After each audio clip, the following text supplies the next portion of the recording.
Well, I called it a bitter friendship as the subtitle of my book for a good reason, because it is not all sweetness and light and has never been. And as you go back into history, it is a cycle of transactional relationships which have suited the United States as the major power, and to use the economic terms, as the price setter. And Pakistan, in economic terms, is the price taker. So it follows what the United States wants to do and then takes advantage of it for its own reasons. And go back to my first book, Cross Swords, the history of the US-Pakistan relationship. I would say it was a transactional relationship, both sides going into it with their eyes wide shut, ignoring why the other wanted the relationship and pretending that it was all for a third purpose, which didn't exist and which never really came to fruition, which was the safeguarding of the oil reserves of Iran and Iraq from any inroads by the Soviet Union.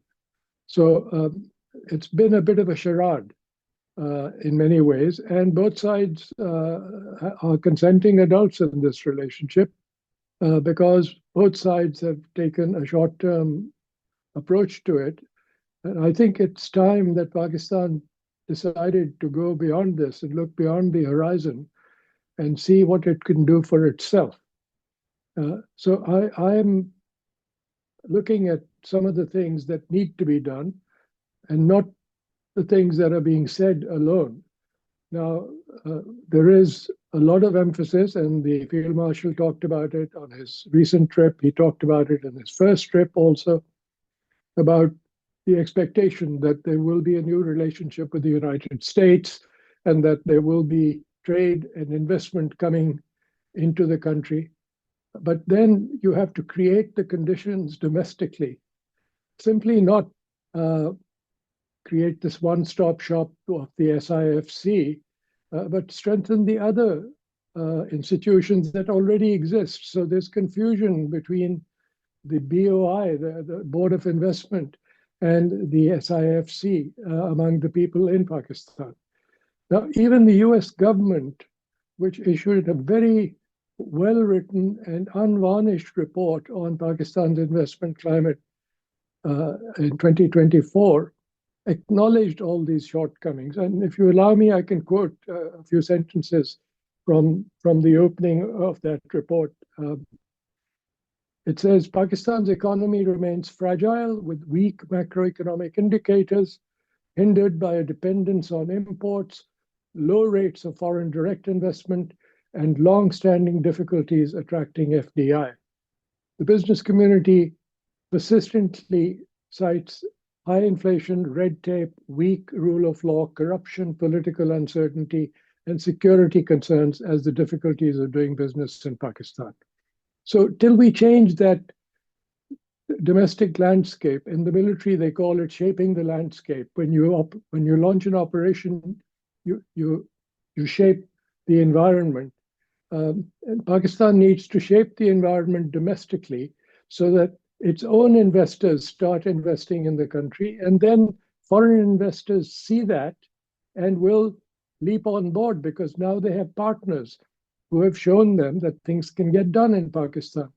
Unfortunately, the history of the US-Pakistan investment relationship has been marred by all kinds of legal issues and corruption and mismanagement of the relationship, which has led, for instance, I was personally involved in trying to help resolve the issue with GE and Westinghouse and the electric and the train engines, which lingered on for years, despite an agreement.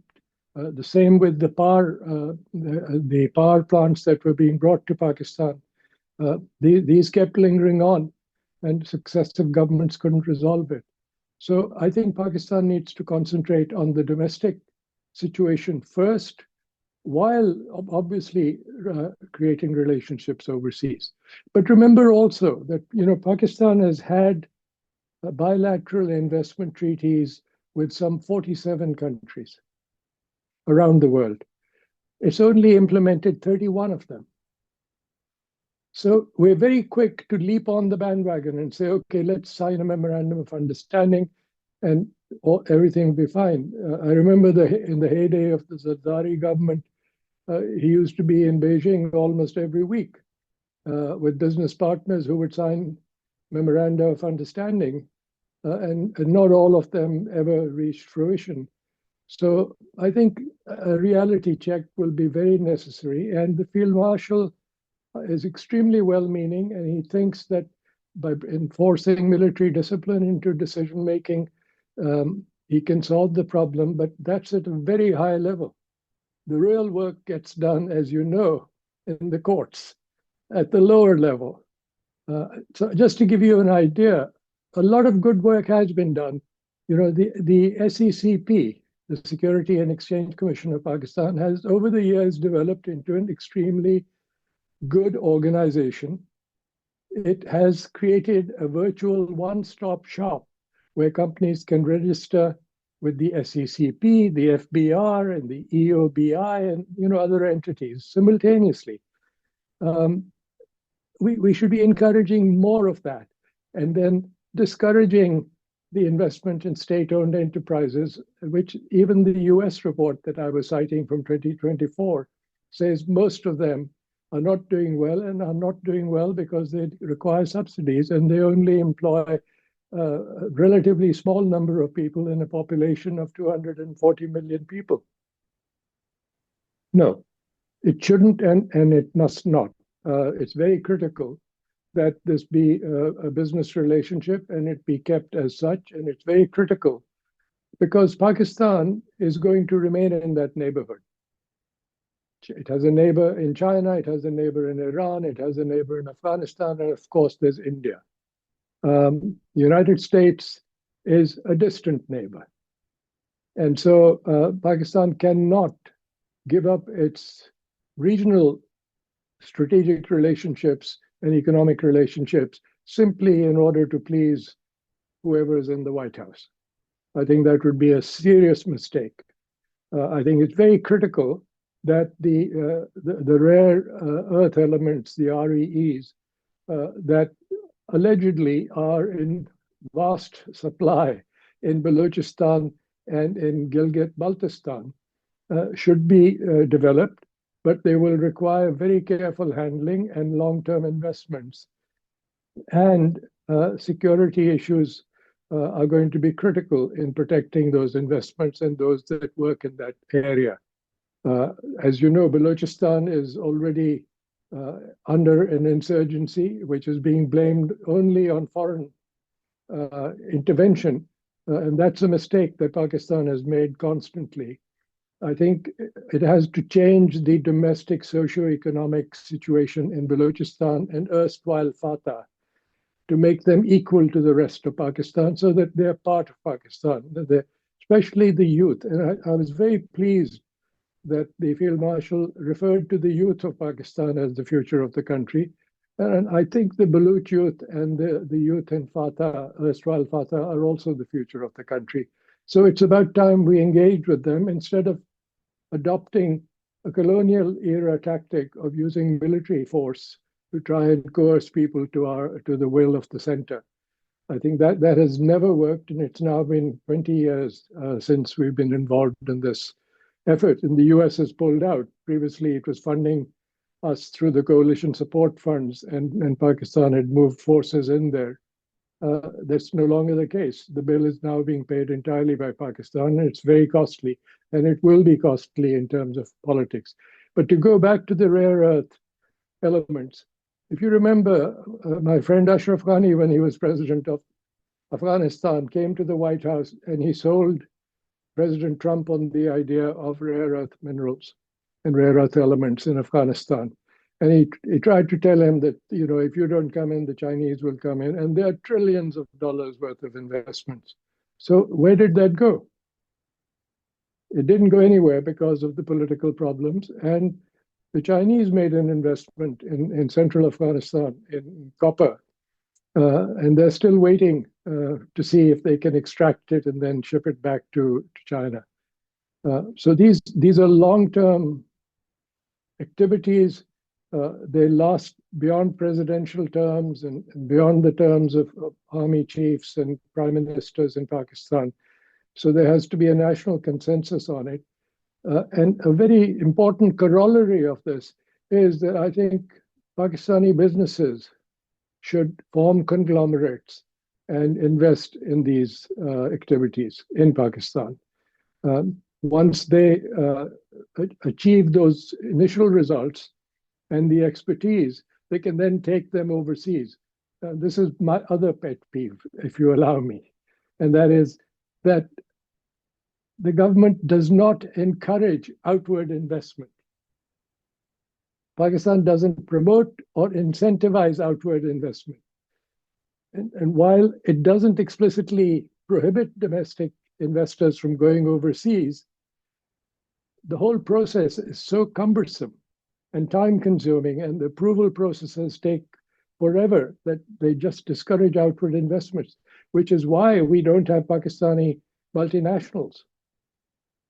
You have Indian multinationals, you have Bangladesh multinationals, but where are the Pakistani multinationals? Except for the diaspora in the United States or in Britain, we don't have any. And Pakistan should have those and should be encouraged. My friend who runs Lucky Cement is getting into the mineral business. I say full power to him.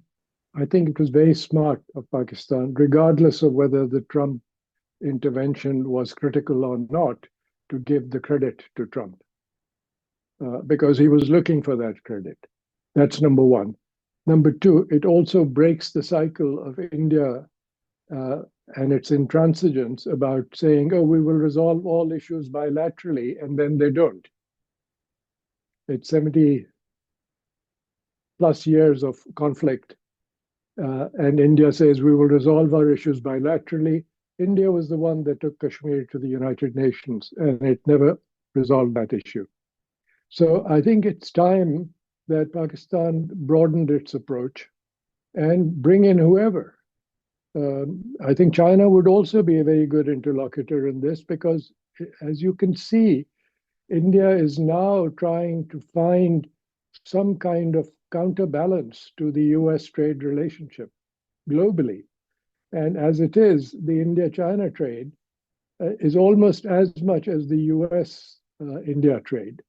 If you remove services, the India-China trade is more than the India-US trade, because the US services tends to shift the balance in favor of the US in the overall trade. But India has a huge surplus of some $30-some billion against the United States. And President Trump has it in his head that that needs to be zeroed out.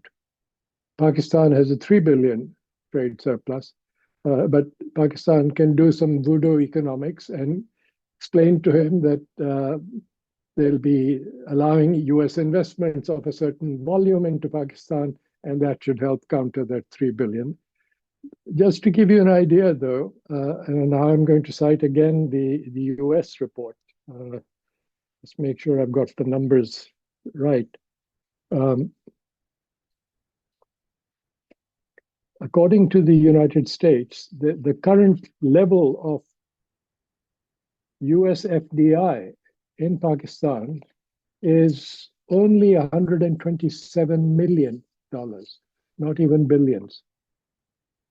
And so we have a lot to do to reach the 3 billion mark in terms of FDI from the United States coming and wiping out the surplus using the voodoo mathematics that President Trump employs to resolve tariff disputes.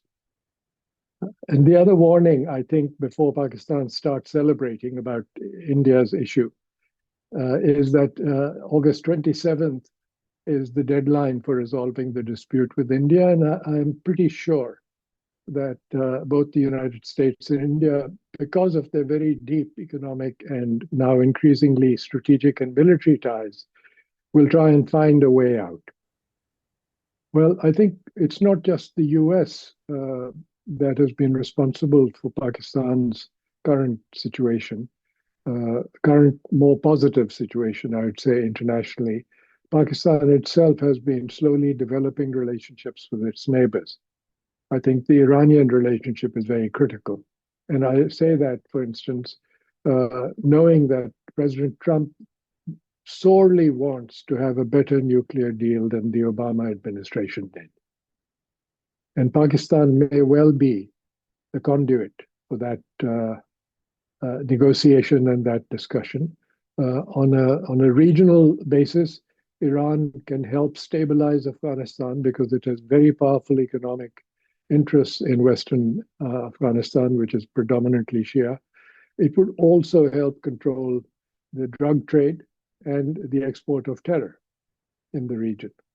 And then, of course, for Pakistan, the ultimate prize will be the lifting of US sanctions on Iran, which would allow the Iran, Pakistan, India pipeline to go through, and then everyone wins. So these are some of the issues, I think, that are helping Pakistan leverage its position strategically. Instead of seeking a rent for its geographic position, it is seeking an advantage economically and politically. So it's not simply being paid to be the pathway into Afghanistan for the United States and the allies. It is now an active participant. And I think these behind the scenes discussions will bear some fruit because the Iranians are very smart negotiators. And it appears that Field Marshal Asim Munir appears to have their confidence. And it appears also that he has the confidence of President Trump. So that's one. The other thing is to continue building and maintaining the relationships with the Gulf and the Arabian Peninsula, and then with Central Asia, which means reopening ties with Afghanistan, which Pakistan is gradually doing without recognizing the Taliban government officially. I think at some point it will get a nod from the Americans. And when that happens, then I think Pakistan can go ahead and bring the Afghans into it because then they would be the conduit for cheap energy from Kyrgyz and Tajik Republic down through Afghanistan into Pakistan and perhaps even onto India. That may be a very tempting thing for India, which badly needs cheap energy. So all these things are not just thought about, but they're possible. They can be implemented, and they can be implemented within a few years. The British already, I know, had sanctioned a study of a joint Afghan-Pakistan hydroelectric power dam on the Kabul River Gorge. That would be a superb idea, which would tie the two countries together economically. So one line would go to Afghanistan, the other line would come to Pakistan. It also would make Afghanistan a tributary to the CPEC, which is something that China would like. It has been looking for parallel routes to the Gulf through Iran, for instance. But if Afghanistan can be brought into that picture, then that would be an extremely valuable addition to the Chinese economic opportunities network, and of course for Pakistan. But remember that the Western route of CPEC was left to Pakistan to implement, and Pakistan has not done that fully. And then that is something it should seriously look at. The Chinese have been funding and working on the eastern route through Punjab and Sindh. And I think it's very critical to go through the western route to bring in the Pashtun elements and the Baloch elements in both erstwhile Fatah and in Balochistan through its Pashtun areas and the Baloch areas down to Gwadar. Without that, Gwadar is really isolated and will never achieve its potential. So a lot of these are kind of slightly over the horizon issues, but I think that is really what Pakistan needs to be thinking about, not in short-term transactional terms. I think it's quite clearly a fruit of this warming trend that this terrorist designation has been made by the United States. However, before Pakistan starts celebrating, various other terrorist designations have been made over the years and that have not changed the situation on the ground. I think the missing link in all of this is really the Pakistani engagement with the youth of Balochistan and erstwhile Fatah. And it's very critical that the youth that are the majority of the population of Balochistan, as well as the erstwhile Fatah region of KP, are the ones that are going to be the future of the region. And so we need to engage with them. The terrorist designation will help, particularly in collaborating with the United States and other countries in shutting off funding. And that has been the missing piece of information that Pakistan has not made public among its allegations of foreign support for these organizations. I think with the help of the United States and other Western nations, particularly operating through the Gulf, they could perhaps find out where the money is coming from. And once you track the money, then the evidence is available for everyone to see. I think that should be a focus of attention.